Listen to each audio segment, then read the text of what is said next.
कि आप निकलवा दीजिए, मुझे जरा पढ़ना है, ये इसकी फोटोकॉपी भी रखनी है, कभी भविष्य में काम आए। और वो फाइल भी देखनी है जिसपे नेहरू जी का नोट है।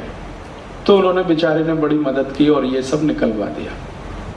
ये पढ़ के मैं बहुत परेशान हुआ और मैंने ये जानने की कोशिश की कि आखिर नेहरू जी के जीवन में वो कौन सी बात थी जिसके कारण वो गो हत्या को चालू रखना चाहते थे।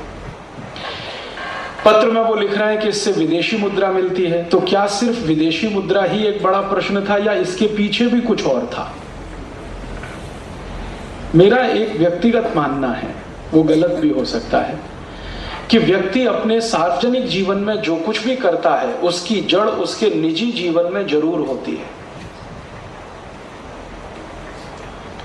वो भारत का प्रधानमंत्री हो, राष्ट्रपति हो, देश के किसी संवैधानिक पद पर बैठा हुआ हो, या कोई संत हो, महंत हो, साधु हो, प्रोफेसर हो, इंजीनियर हो, डॉक्टर हो, या साधारण किसान हो, मजदूर हो, कोई भी व्यक्ति हो, अगर वो सार्वजनिक जीवन में कुछ कर रहा है तो उसकी जड़ें उसके निजी जीवन में जरूर होती हैं।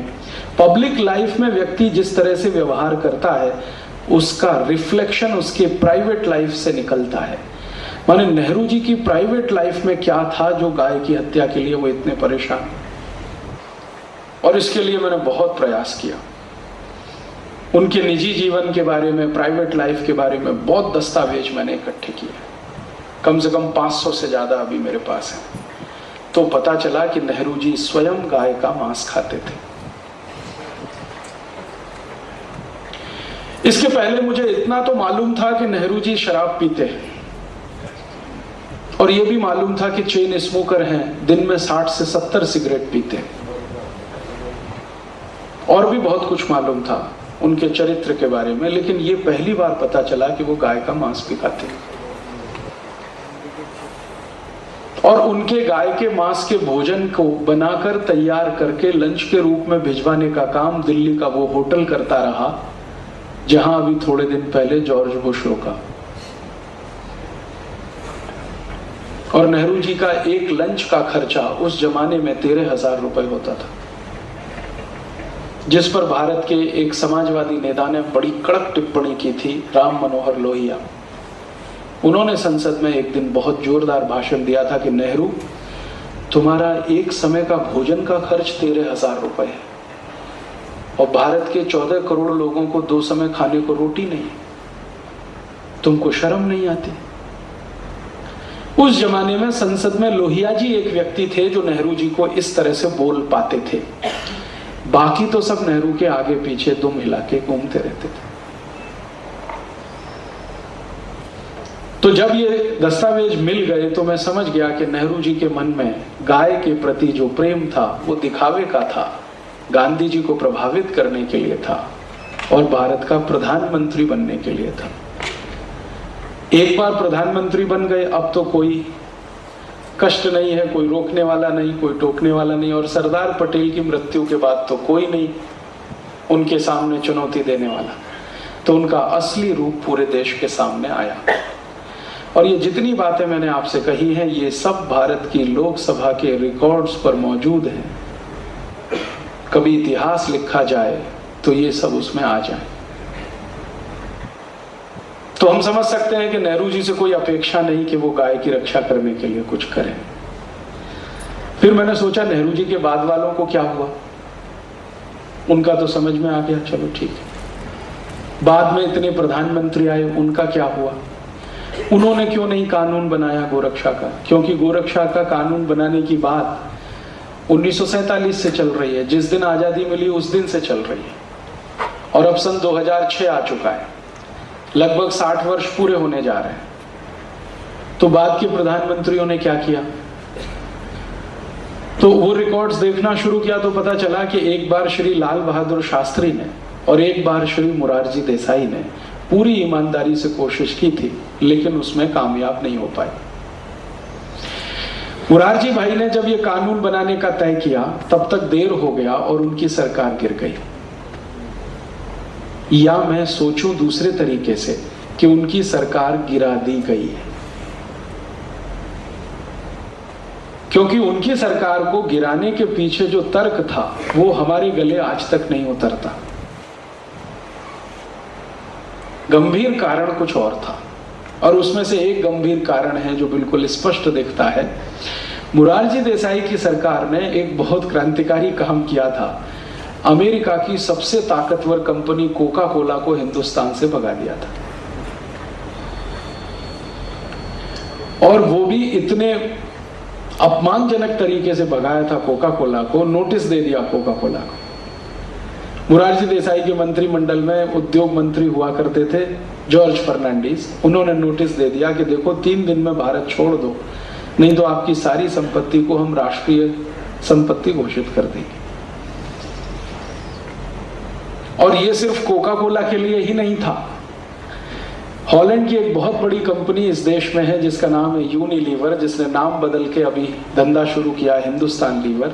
इसको भी नोटिस था कि आप अगर अपनी शेयर इक्विटी कम नहीं करते तो आपका भी धंधा बंद कराएंगे। और अंत में वो नोटिस सभी विदेशी कंपनियों को था जिनको ये कहा गया था कि आप भारत में अपनी पूंजी को कम कर दीजिए, नहीं तो आप सबको हम भारत से भगाएंगे। ये एक बड़ा कारण था मोरारजी भाई की सरकार गिराने में। और दूसरा कारण था, मोरारजी भाई ने एक घोषणा की थी कि जैसे गुजरात को शराब मुक्त बना दिया वैसे पूरे देश को बना देंगे। और आप जानते हैं कि गुजरात आज तक शराब मुक्त प्रदेश है। यह अलग बात है कि चोरी छुपे वहां मिल जाती है, लेकिन कानूनन रूप से गुजरात में न शराब बिक सकती है, न कोई पी सकता है, न कोई बना सकता है। ये मोरारजी देसाई का चमत्कार है, आज तक है। तो मोरारजी भाई ने कहा कि जैसा गुजरात में किया वो देश में कर देंगे, तो शराब वाले सब बौखलाए हुए थे उनसे।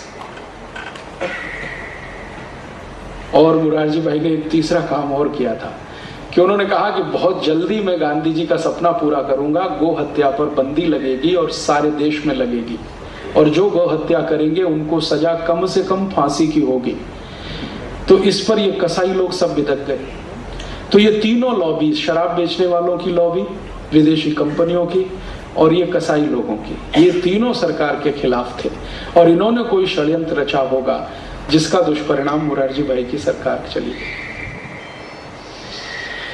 एक बार ऐसा प्रयास शास्त्री जी ने भी किया था, लेकिन वहां भी दुर्भाग्य क्या हुआ कि शास्त्री जी ये प्रयास को शुरू करके ताशकंद गए समझौता करने पाकिस्तान से जनवरी 1966 में, और वहां से जीवित वापस नहीं लौटे।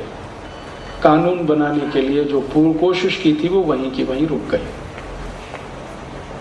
उसके बाद इस देश में आखिरी कोई प्रधानमंत्री था जिसने गोरक्षा का कानून बनाने का प्रयास किया, वो थे श्री अटल बिहारी वाजपेयी, जिन्होंने सवेरे सवेरे लोकसभा में एक विधेयक लाया और शाम को उसे वापस ले लिया।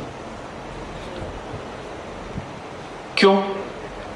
तो श्री अटल बिहारी वाजपेयी की सरकार को समर्थन देने वाली 2 बड़ी राजनीतिक पार्टियां, एक का नाम तेलुगु देशम और दूसरी तृणमूल कांग्रेस, दोनों ने लोकसभा में कहा कि अगर ये विधेयक आएगा और बहस होगी तो हम अभी सरकार से समर्थन वापस लेते हैं और सरकार गिराते हैं। ममता बनर्जी ने जब ये बयान दिया लोकसभा में, तो बाहर आते ही उनको पत्रकारों ने पूछा कि आप ऐसा क्यों बोल रही हैं, गाय की हत्या बंद हो जाने दीजिए, बहुत समय से ये चल रहा है मामला। तो ममता बनर्जी ने जोर से कहा कि गाय का मांस खाना मेरा मौलिक अधिकार है, कोई कैसे रोक सकता है। किसी पत्रकार ने याद दिलाया कि आप तो ब्राह्मण हैं, पंडित हैं, बंगाली, और आप ऐसा बोलते हैं। उसने कहा सो व्हाट। और दूसरी तरफ ये जो तृणमूल कांग्रेस जैसी ही एक पार्टी है तेलुगु देशम, उसका जो मुख्य चंद्रबाबू नायडू, उसने हैदराबाद में बयान दिया कि अगर सरकार ने गोहत्या का विधेयक पारित कराया तो कल समर्थन हम वापस लेते। तो श्री अटल बिहारी वाजपेयी अपनी सरकार बचाने के चक्कर में वो बिल जो सवेरे लाया वो शाम को बिना बहस के वापस ले लिया। सरकार बचाना उस समय उनके लिए मुख्य था, गो हत्या रुकवाना मुख्य नहीं बना। मैंने अटल जी को उस समय एक चिट्ठी लिखी थी कि काश आपने सरकार गिर जाने दी होती इस मुद्दे पर, तो गारंटी की बात थी कि अगली बार आप 2/3 मेजॉरिटी से इस देश में चुनकर आते।